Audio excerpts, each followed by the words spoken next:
आरोप प्रत्यारोप आपने देख लिए, लेकिन आइए सीधे बात करते हैं दिव्या से ही। दिव्या काकरान इस वक्त हमारे साथ मौजूद हैं। दिव्या जी, मेरा पहला सवाल आपसे ये, देखिए कॉमनवेल्थ गेम्स में आपने कुश्ती में भारत को सम्मान दिलाया, लेकिन ऐसा लग रहा है कि आप सियासी कुश्ती में फंस गई हैं। इस पूरे आरोप प्रत्यारोप को आप कैसे देखती हैं? हाँ जी, मुझे राजनीतिक दल में घुसाने की कोशिश करी जा रही है, पर लेकिन मैं सिर्फ अखाड़े में कुश्ती लड़ती हूँ, ना कि मैं राजनीतिक दल में जाकर कुश्ती लड़ना चाहती हूँ। वहाँ पे मैं दांव पेच नहीं लगाती, मैं सिर्फ अपने अखाड़े में दांव पेच लगाती हूँ। तो मैं इन सब में घुसना नहीं चाहती हूँ।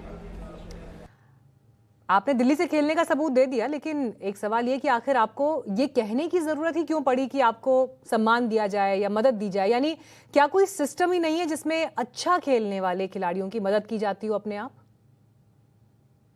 अब होने लग गई है 2018 के बाद। 2018 में एक मीटिंग हुई थी, तो तब मैंने उनको ये चीज़ बोली थी कि अब आप सम्मान के लिए बुला रहे हो, पर लेकिन जब पहलवानों को या फिर जब खिलाड़ियों की जरूरत होती है तब वो नहीं होता।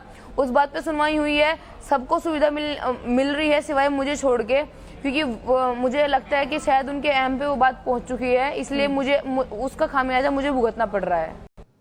आपने कहा कि शायद उनके अहम में ये बात लग गई है और उसका खामियाजा आप भुगत रहे हैं, लेकिन क्या आपको ये भी लग रहा है कि सौरभ भारद्वाज ने जल्दबाजी में ट्वीट कर दिया, या फिर आपको लगता है कि दिल्ली सरकार को अपनी इमेज बचाने की चिंता थी, क्योंकि आपने ट्वीट कर सीधे केजरीवाल जी से ये कहा था कि आपको मदद नहीं मिली है?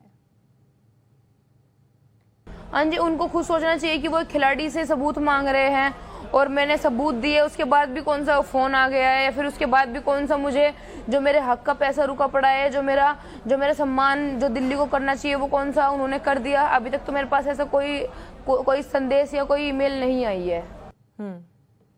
ठीक है, लेकिन आपने अभी यूपी सरकार ने 50 लाख रुपए की आपकी मदद की।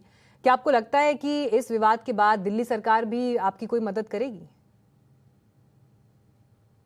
मुझे 50-50% विश्वास है कि वो मेरे लिए कर सकते हैं। जो उन्होंने मेरी बात सुनी कि मैं इतने उससे उठ के आज यहाँ तक पहुंची हूँ, और मैं कोई राजनीतिक दल में नहीं बोल रही, ना मैं किसी के कहने बोल रही हूँ। जो मेरा हक मुझे नहीं मिला है मैं उसके लिए बोल रही हूँ। अगर वो मेरा हक मुझे दे देंगे तो मुझे बेहद खुशी होगी कि हाँ, मैं अपने हक के लिए खड़ी हुई और वो मुझे मिला। चलिए, आपकी उम्मीद पूरी हो, हम भी ये उम्मीद करते हैं। लेकिन इसी से जुड़ा एक सवाल और भी है। जिस तरह से ये पूरे आरोप प्रत्यारोप के दौर शुरू हुए, अब क्या ऐसा वक्त आ गया कि ऐसे ही ट्वीटबाजी करके ही खिलाड़ियों को मदद मिलनी चाहिए देश में?